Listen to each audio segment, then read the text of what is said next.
Um, the Women's Initiative, of course, has our Sister Circle program, and we just remembered / realized that Sister Circle is 5 years old this month. And when I started, it was just the support group that started as a safe space for Black women to come together and support one another, to learn and to experience collective healing. And we've since expanded to other offerings like mind body offerings, because there's healing and movement, and certainly then this writing workshop for more collective healing.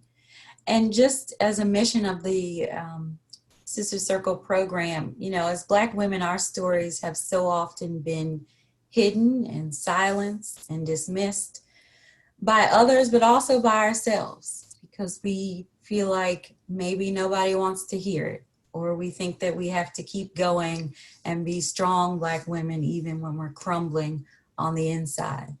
And so it's really our hope to bring women together, to heal, to have that space that is just for us, and that allows us to have healing that is specifically for us, with us, so we can share with our sisters, hold our sisters up, and just have that collective healing to resilience. So that is what Sister Circle hopes to continue doing.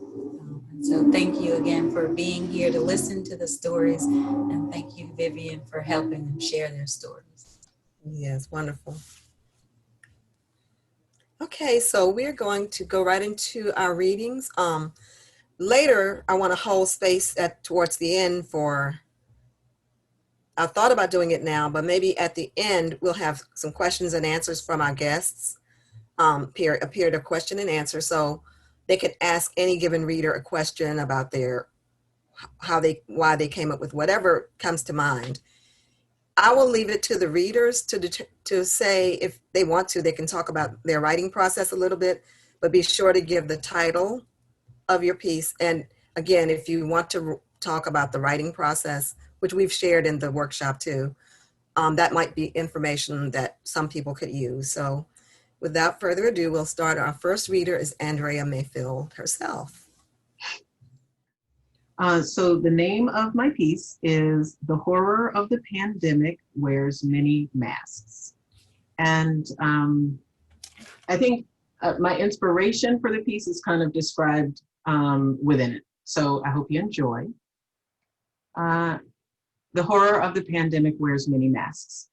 A red-haired white woman jogged down the sidewalk as my 19-year-old daughter descended the front steps of our home. My daughter, conscious of the importance of social distancing during the pandemic, stopped near the base of the stairs to offer the runner ample room on the sidewalk. Panting, the woman eased her stride and began to jog in place.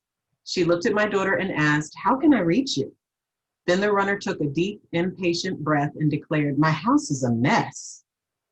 My daughter stretched a tense smile across her face and squinted glistening eyes against the sun. Then she softly shook her head no and waited for the woman to pass. For a while, she stood rooted on the stairs of our home west of Charlottesville, Virginia. I have stood that way many times before, as have generations before me, bolted in place by a will to survive. My daughter is a college student and part-time employee at a local beauty supply store, a typical young Black woman building a life. The jogger assumed she was a maid.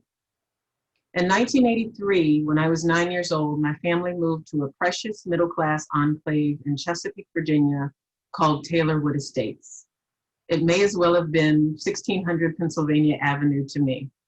The neighborhood featured classic 1970s brick ramblers and split-level homes perched atop perfectly manicured lawns, dotted with tiny signs to remind neighbors to clean up after their dogs. "Dogs really poop here?" I imagine my 9-year-old self musing. "If they do, maybe it doesn't stink." I remember as we pulled up the driveway of our new home in my dad's Dodge Challenger, I wondered what we had done to deserve such good fortune. My mom was a speech therapist in public schools at that time, and my father was a military officer. They did everything right, never cut corners, Mom mapped out the region to find out the best schools, the lowest crime rates, the top neighborhoods for families. Dad contemplated home values and opportunities for appreciation. The first night in our new home, as I lay in my pink canopied bed, sleeping in the American dream, someone burned a cross in our front yard. My dad has never slept well. Black folks say sleep is the cousin of death. That's because we understand an anguish that white people will never know. Good, deep, restful sleep may cause your death, so we catch 40 winks with one eye open. If we get too comfortable, if we close both eyes, we might wake up in heaven like Breonna Taylor. My parents thought they had hidden the burning cross from us, but we saw it in other ways. Why don't you put a bone in your black nose, African? I kept that note passed to me in 4th grade music class for a long time.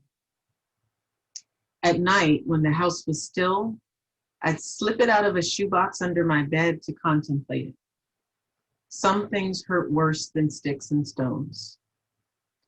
If I could whisper the truth to my childhood self, I would tell her that to be called an African is the greatest compliment. I would explain to little me that to be an African is to be the mother of mankind. Then I'd tell my childhood self she should take that note, rip it into barely digestible pieces, and shove it down that kid's mouth.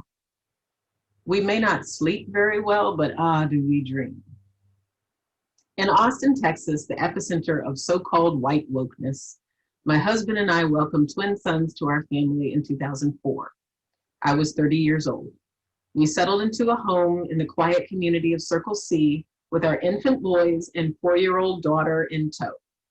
Our presence there quickly became a very big deal. Phew, the number of knocks on the front door that first week. You wouldn't believe how many trays of cookies and cakes and pies we were awarded simply for moving in.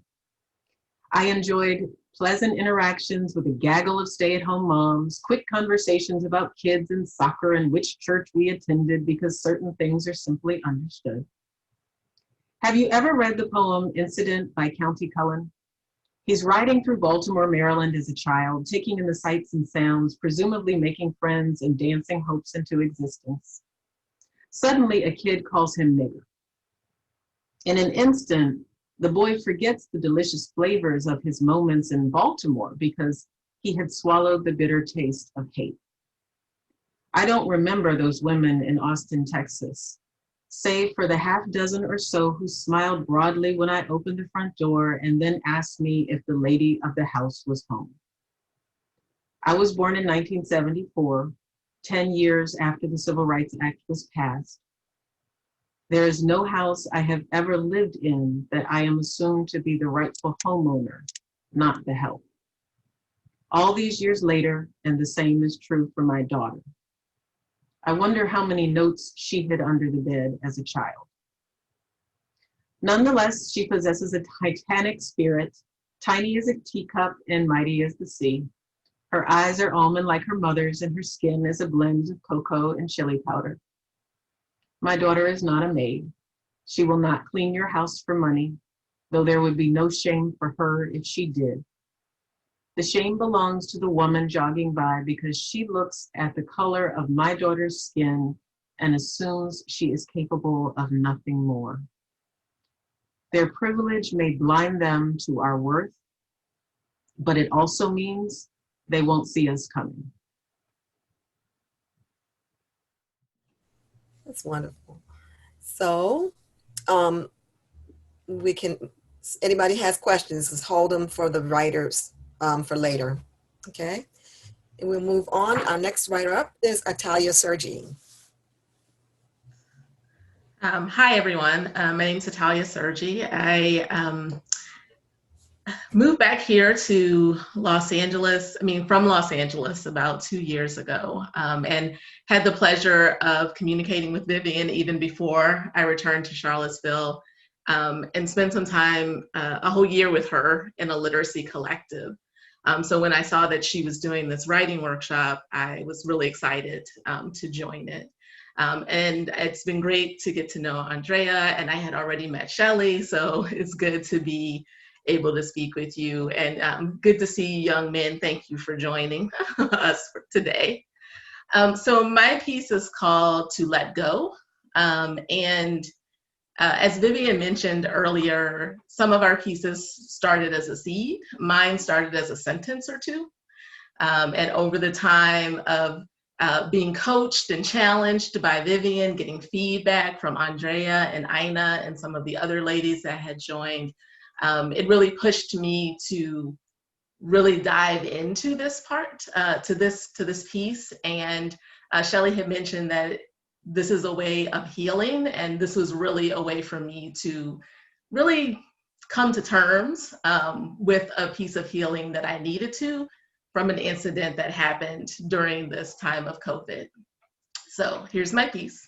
Bear with me as I read it. We met when I was 15 years old, which would have made him 7. He was a somewhat shy little boy who stuck close to his mother. Our parents would eventually begin dating. My dad, a widower, and his mother, a divorcee. I vaguely remember when we, my sister and I, met our future stepmother for the first time in the church parking lot. I don't know that either of us invested much in that first meeting, as my dad was a dig-in at the church and greeted all the new visitors, single men and women, couples, and families of all variations. As the years went on and our parents grew closer, I started to embrace the idea of a brother.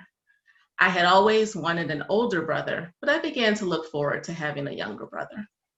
Our parents took it slow and didn't get married until I was in my 2nd year of college, so I never had the experience of living with my brother. Yes, blended families are hard, and I would say we all brought our baggage to the table. In retrospect, I wish my parents had been invested in family and individual counseling. I think a lot would have gone smoother, and today we might be in a very different place as a family unit. Nevertheless, I enjoyed being the older sister, and I enjoyed hearing what my brother had been up to when I was home for visits and the holidays. I was just as proud as anyone else when he was accepted to Virginia Union University, and when he finished the police academy in Georgia and the sheriff's academy in Virginia. I've been honored to be an aunt to his children, and I've gladly supported him through good and challenging times. But like so many other things in our society and our lives, COVID-19 revealed the cracks and weaknesses in our relationship.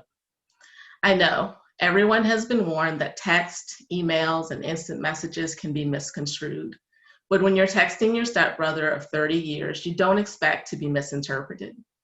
In the same way I've been proud of his accomplishments, I've been consistent in defending him against the small town gossip of our hometown. I've kept his secrets and let him tell his stories when he was ready. And I've chosen love and encouragement as my guide with him. There have certainly been times I've been disappointed in his choices, but I've chosen to ask thought-provoking questions, give honest but loving feedback when asked, and to encourage him to do what he knows is right, even when we both know it will be hard. My text was asking about the protocols to keep the family and friends who would attend his wedding, scheduled for July 2020, safe during COVID-19. I acknowledged that I knew this was not a topic he and his fiancée wanted to think about during such a joyous occasion, and I offered to take the task on as a tangible way to help. His response was unexpected and hurtful. At most, I had expected a soundbite answer, which is normal when he doesn't want to deal with something, or at the least, to be ignored, which had already happened, as this was my 2nd text on the subject. The wedding was only a few weeks away, and I had not heard anything from my first inquiry, and my stepmother said she didn't know what had been decided, which I found odd and concerning. In my stepbrother's text response, he said that I was being negative towards him and his marriage, not supporting him, and in so many words, I could come if I wanted or not. In what was first anger, but really hurt, all I could do was remind him that I've never been that type of person towards him, and that I've always supported him and been on his side.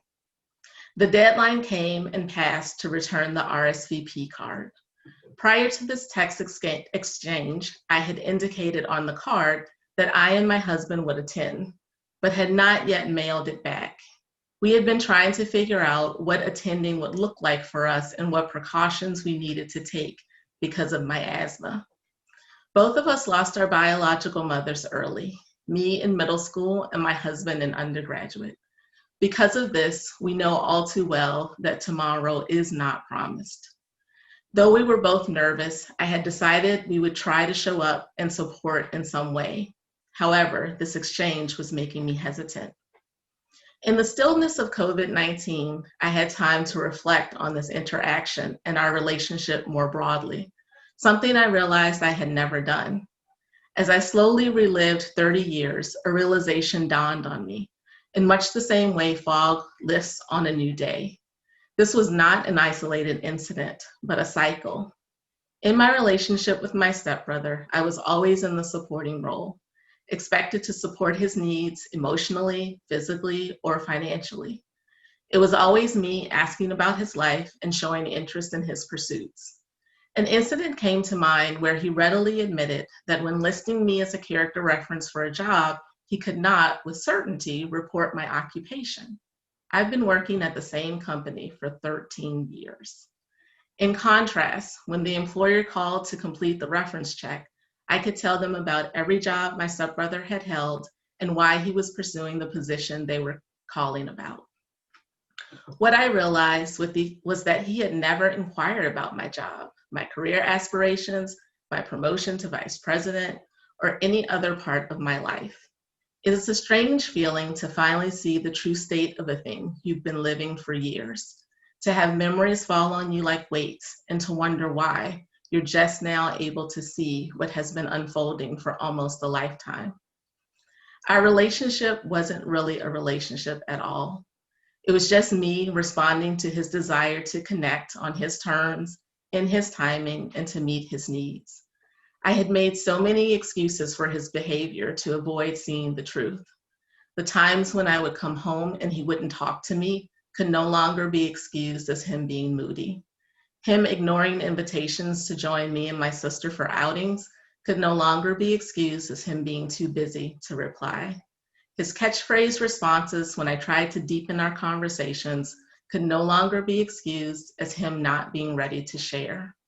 All of these were flashing lights and warning signs I had willingly ignored for years. What he had been telling me all this time was that he wasn't interested in truly knowing me. Ultimately, I decided my husband and I would not attend the wedding. It was with a heavy heart, but I couldn't justify the risk, and I couldn't reconcile why my stepbrother would ask his family and friends to put themselves at risk with no expressed plans to keep them safe. To this day, my stepbrother hasn't responded to that last text. Being honest with myself, I had to admit that the text wasn't the first time he had hurt me. This was the most direct and indisputable incident, but the other more subtle swipes had hurt just as much. A change was necessary, and my change was to let go. To let go of the idea of our relationship and accept what it truly was. Two people who are part of a family unit because their parents are married. Letting go has been a consistent theme of COVID-19. Letting go of the idea that the US's health system is a model of choice and access, and accepting that it is inadequately structured to care for all citizens. Letting go of the idea that our human activity isn't so bad for the environment, and accepting that while we were all quarantined around the world, polluted skies cleared, animals returned to habitats they had not been seen in for decades, and waterways were clear and sparkling. Letting go of the idea that the US is a world leader unto itself, and accepting that we are connected to every other country in the world, and that to survive, we need them. And for some, letting go of the idea that systemic racism has improved, and accepting instead that everything Septima Poinsettia Clark, Diane Nash, Fannie Lou Hamer, Ella Baker, and numerous others risked and gave their lives for is still undone. It is my belief that until we let go of the idea and accept what is, there is no hope for change or growth. I don't know if I'll ever have a real relationship with my stepbrother, but I have made some changes and I've grown emotionally and spiritually.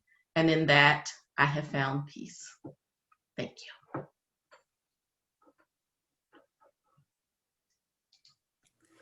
Wonderful, wonderful, wonderful. Yay. So far, so good. Natalia, that was wonderful. Thank you. Thank you. So beautiful. And just to be there to witness the evolution of your piece from that sentence from the first session. Yeah. Thanks. Thank you so much. I love the additions that you made too. Oh, thanks.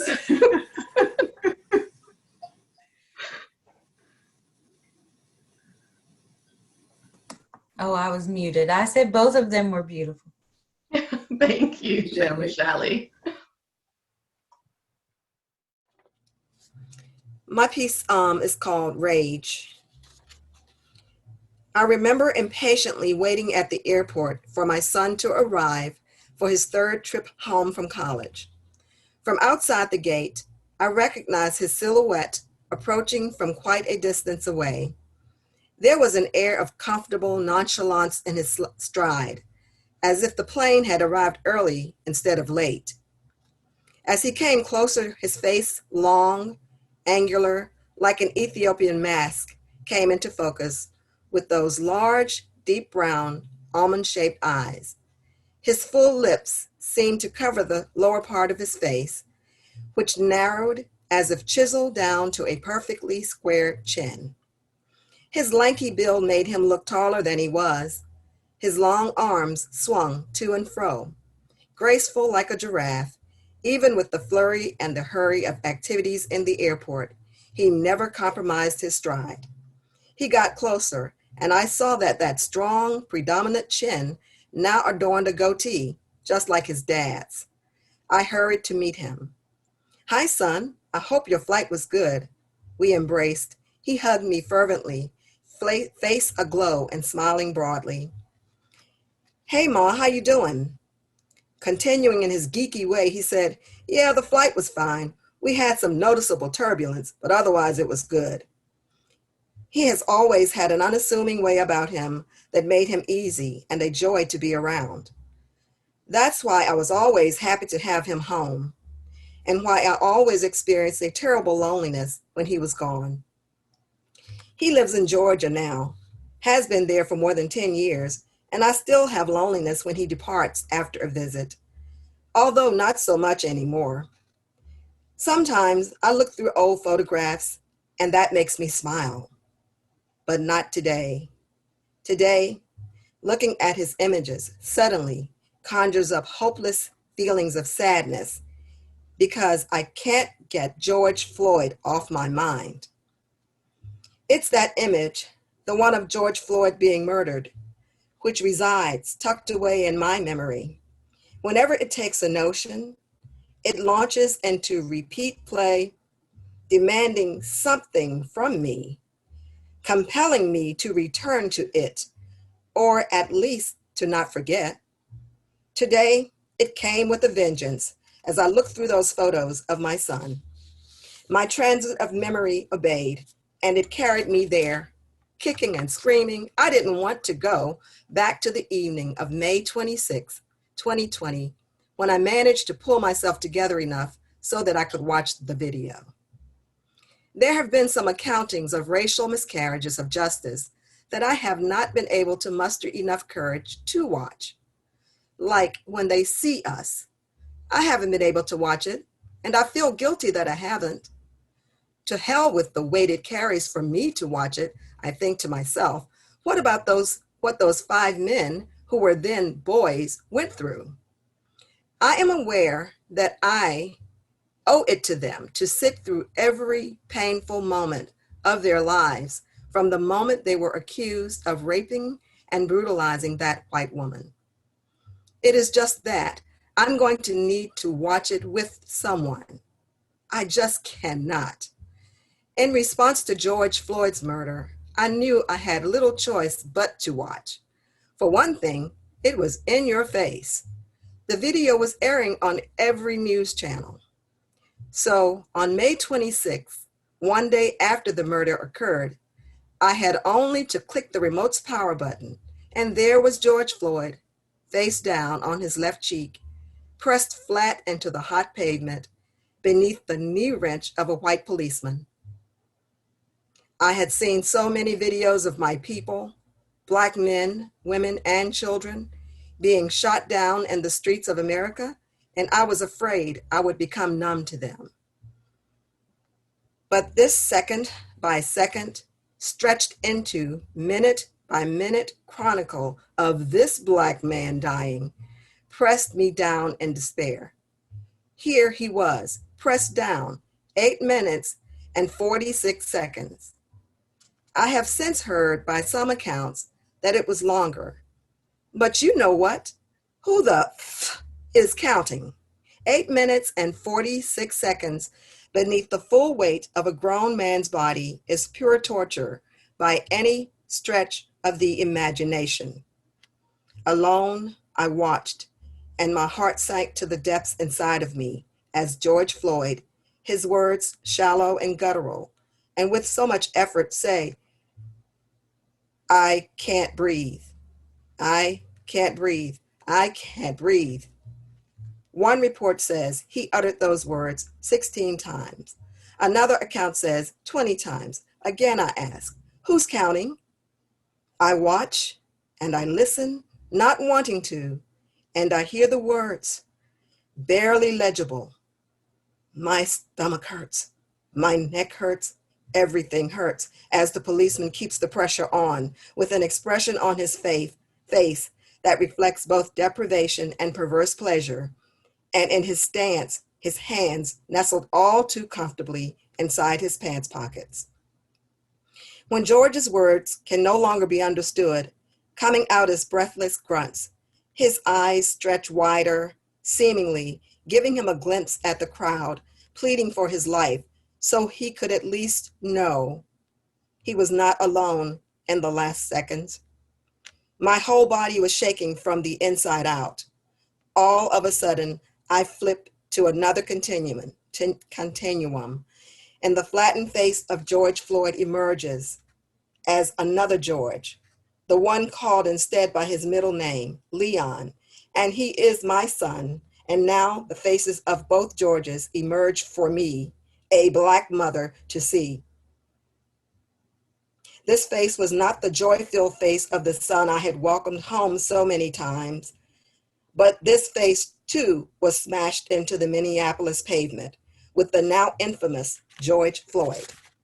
An involuntary shrieking sound made its way from my belly upward and out of my throat and filled my room, the hallway, and the house. I too was a helpless bystander, just like all the others on that Minneapolis street, all of us aware that another Black brother is being murdered in front of our eyes, and we cannot do a damn thing about it. We know and are afraid that if anyone makes a move to stop that evil bastard, there could be 2, even more, Black people dead within minutes. Finally, without a moment's notice, there was silence. George Floyd lay motionless. I hear a cadre of exclamations from bystanders. "Are you serious? You're not checking his pulse?" 2 random rhetorical questions were all I could make out from a cacophony of unusual, extemporaneous words and word rhythms. I closed my eyes and rested my face inside cupped hands, achingly shaking it from side to side to make the image of my son George's face, for George Floyd's, go away. My shrieking doubled up with sobbing. I realized in that moment, this was not something I should have watched alone, I say to myself aloud. But the tragic events caused by being Black in America are not those anyone can plan to witness as a community. Not like a celebratory event such as the one Maya Angelou describes in her accounting of the night Joe Louis, the Brown Bomber, defended his heavyweight title against a white contender and won in her first autobiography in the chapter Champion of the World, Angelou chronicles how a boxer named Joe Louis captivated the world by being one of the first Black boxers to be the heavyweight champion of the world. In the late 1930s, when segregation and inequality for African Americans were so prominent, this fight captivated the world and boosted the spirits of African Americans during the Jim Crow South. Angelou describes that the community gathered at a store, packed to capacity, to listen to the fight on the radio. When Black folks die at the hands of police, it does not leave time for us to gather someplace and witness these tragedies together and lend our collective strength to help us through. Not like either when Senator Barack Hussein Obama was elected to be America's first Black president. That night, many had election parties and they screamed, laughed, cried, shouted, and danced together to celebrate our victory. George Floyd's face still juxtaposed with my George's face, and my George's face with his. I wanted to run out of the house and go where, I thought? We were, after all, in the center of a pandemic called COVID-19. And folks in my neighborhood were being obedient and keeping to themselves. I pulled myself together and I did the next best thing, and I called one of my girls. After saying hello, and within the first minute, once the painful lump of sob in my throat allowed me to, I managed the fragmented statements, George Floyd, and I just saw the video. I couldn't get past the lump to tell her yet about seeing my son dying along with him. Mary Jo, that's my friend, she was crying too. And between the two of us, there was awkward silence as we tried to talk about it. So we gave in and both cried together as we narrated our sadness around this unmanageable tragedy. Later, I called my George, who we refer to as Leon.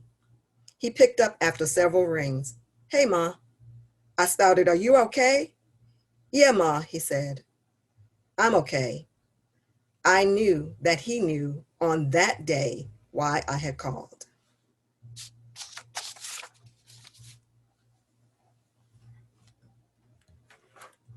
Thank you. Excellent.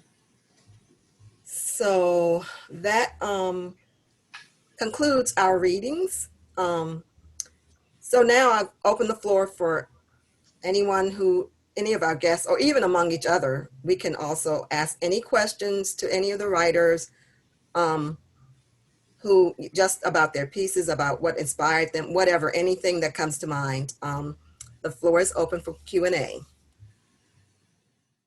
I just wanted to ask, I've sort of seen a lot of my mother's writing process because I was there and she would share pieces with me. But I just wanted to know for the other two writers, what was your first step, and also what were your second and third steps? Sort of how did you go from like a single sentence or an idea and sort of into developing it into a wider story?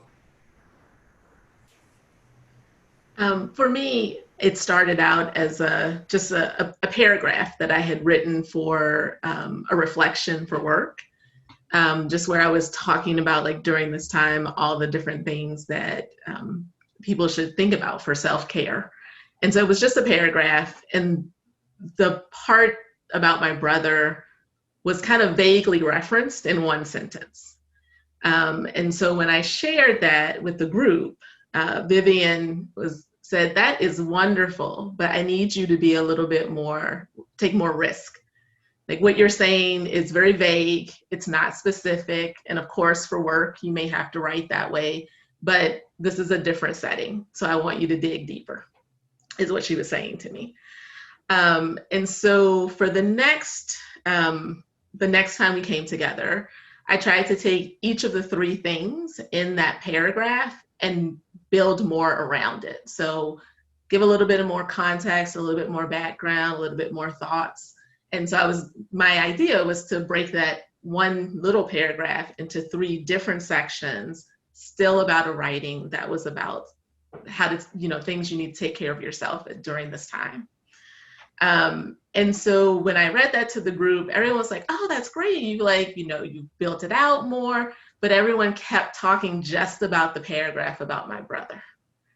And so in that, it made me kind of reflect to myself, like, why am I hesitant to write the whole story? And why am I holding back on it? You know, I talked to my husband about what happened. I talked to my sister about what happened. Still haven't talked to my brother about what happened. But I just realized for myself that I was afraid to dig in deeper because it hurt. It was, you know, it's a painful thing. Even though my brother hurt me, I still love him. And so it was just really painful to write. But once I actually started writing, that whole thing came out almost as it is in 1 or 2 like times sitting down. And then after that, Vivian kind of edited for me, highlighted places where maybe I need to say a little more or it wasn't really clear. And so with the group also giving me feedback, that was kind of how I refined it afterwards. So I think for me, I really needed to dig into that and get it out. It was just me being afraid to do it in the first couple of times. So I would say if you are writing something that's emotional, it's kind of close to the heart, it's good to ask someone to keep like pulling at you if what they're reading isn't clear, because there's likely more there for you to say. Great. Wonderful. For me, it was when George Floyd was murdered, it was right in the heat of COVID-19. And it was such a undescribable, really, to try to, as a mother myself, a Black mother, with even though his mother had gone on, passed away already, but just to think about what is it, do other mothers feeling like I'm feeling, hopeless, helpless, useless, pain. And it's occurred to me that the word that came to mind is rage, you know, like a silent rage that's always underneath the surface with Black women, Black mothers, and Black people in general. But this was about me as a Black mother. So that was that was my motivation to write. I don't want people to forget. I don't think people are going to forget, but I wanted to share my chronicling of it, how it affected me as a Black mother. So I actually first started the piece directly at when my memory took me back to the day when George Floyd was murdered. I mean, to the day after, because when it happened, I refused to look at it the first day. I just couldn't. But the next day, I'm like, I got to turn the TV on at some point. And it was everywhere. And so that's where my story started. But then I let a friend of mine who often reads over some of my stuff read the story I wrote. And she, because I actually did have that out of body experience almost of seeing my son just jump at me from George Floyd. And there I saw him, and there I saw Floyd, and then I saw him. So she said, when you put that in there, it's towards like halfway through, but she wanted to hear something more about who Leon was, my son. So I added that on the front end of the piece.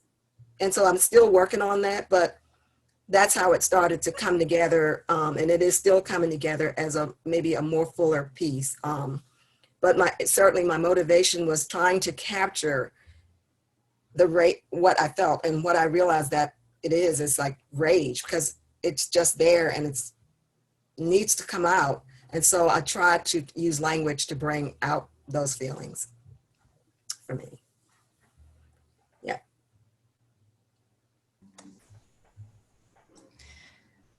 I have a question. Vivian, I know you do okay. A lot of work with writing, writing through trauma experiences. And so I wanted to ask you and the other ladies, how do you take care of yourself writing through this process? Especially as Vivian said, there's rage, and a lot of times when you're writing something, it can just bring up more memories and lead to more things. And so how do you take care of yourself through that process? one thing I do, the writing for me is very therapeutic. I mean, and I feel like with language, you can juxtapose the ugliest things with something beautiful. With language, you can toss in language, and I think that maybe what my friend who read my piece was trying to give me was your relationship with your son. Show who your son is, so that people can understand. George Floyd was someone's son. He was someone who was probably a beautiful spirit as well. So juxtapose that with the ugliness.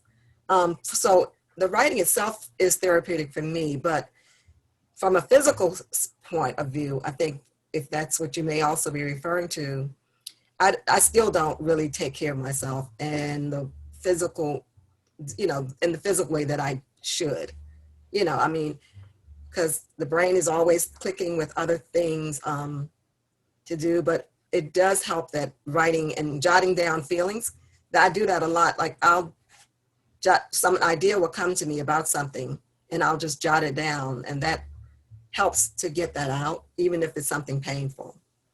So, but certainly from a physical vantage point, there's so much more I should probably be doing to care for my physical, body. But the spiritual part, writing for me is deeply spiritual, and that helps. It always helps to get it out when I'm writing stuff down. So I'll share in terms of self-care. For me, am I on mute? I'm not. Actually, this is the first time I've ever participated in a writing workshop. And I was struck by the idea that we would write within the Zoom experience, that we would actually take a little time apart from one another while still, on camera, and actually write within our own stories and then come back and read. And there was a sense for me of sisterhood that I've never experienced in my writing, because my writing has always been a lonely process. It's been just for me. And that's important. It's an important piece of my self-care, to be able to just get words on paper for myself that no one will ever read. But it was also really healing for me to be in the company of other Black women as we work through our process, and to feel safe enough to read, knowing that I may not come with the same skills as another participant, but that my voice was equal and appreciated and respected, meant the world to me. And while I was writing, I actually found sometimes it would just be like 20 minutes that we were writing together, but sort of individually on our pieces. But before we would come back together, I actually got more done in that 20 minutes than when I was alone, because I knew that I had this group of women who were also involved in the process at the same time. And I felt not only accountable to myself, I felt accountable to them. I want to come back to something. And I want it to sound good. I want it to be meaningful. Right. So there was a piece of participating in the workshop itself that was really healing for me. I think I would agree with that. For me, it was hearing the other ladies speak with so much courage and bravery to tell their stories, that when I was challenged to go deeper and to take more risk with my stories, I felt like I was being supported. So, I could tell them my story, they would tell me their story, and we could help each other kind of develop that along the way. So I did feel like the group dynamics were really positive and really supportive, and so that helped a lot. I think writing this for me was a really good way to kind of process through the feelings, the realizations, the memories, the coming to terms with what my relationship with my brother is really like. And like I said, letting go of that idea, so maybe one day we can change it. But that for me was was almost like a self-care act to do that. And for me to write by myself when I wasn't with the ladies, I really can't write if my mind is all cluttered. So in order to be able to think through, come back, with some refinements, some additional pieces for our next meeting, it pushed me to take some time to kind of like clear my head at the end of the day so I could actually to write, set aside some time on the weekend to actually write, which was nice and forced me to like take a step back from, you know, the craziness of your days and all the hurriedness of our lives a little bit, even in the midst of COVID-19 sometimes, to, you know, just sit and do something that was focused on something that was good for me to be doing.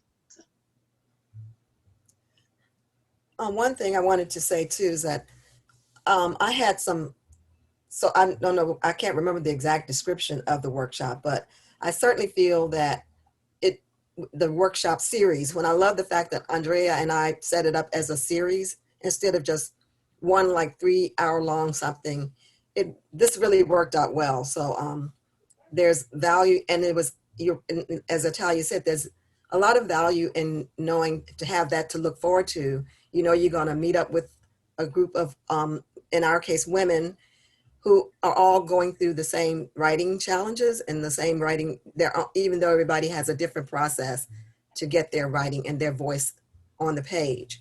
I really feel very happy that the workshop series did, I think, meet its goal. Probably surpassed its goal, and that's really exciting. And it was a wonderful opportunity that, you know, Women's Initiative provided and opened up this space.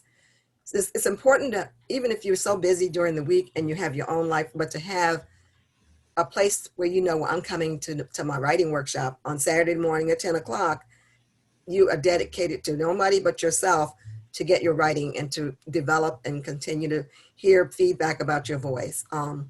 Is very important for anyone who even has any interest maybe in writing, is to have time and carve out that time. So yeah, it was good.